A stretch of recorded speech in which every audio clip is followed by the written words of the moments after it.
শ্ৰীমদ্ ভগৱতগীতা সপ্তম অধ্যায় জ্ঞান বিজ্ঞান যোগ।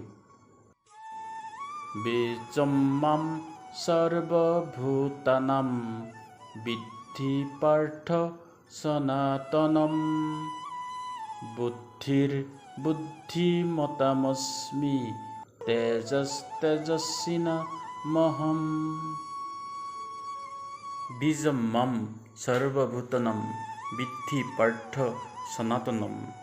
অৰ্থাৎ ইয়াত কৈছে, হে অৰ্জুন, জীৱৰ সৃষ্টিৰ কাৰণে যি বীজ প্ৰয়োজন হয় সেয়া মই, আৰু সেয়া হ'ল সনাতন বীজ। সনাতন বীজ হ'ল আমাৰ মাজত যিবোৰ ঘটনা ঘটি থাকে তাৰ অন্তৰালত কিবা এটা কাৰণ অন্তৰ্নিহিত হৈ থাকে।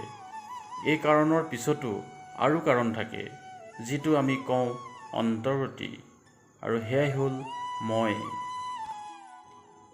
বুদ্ধিৰ মতামস্মি তেজস্বিনামহম।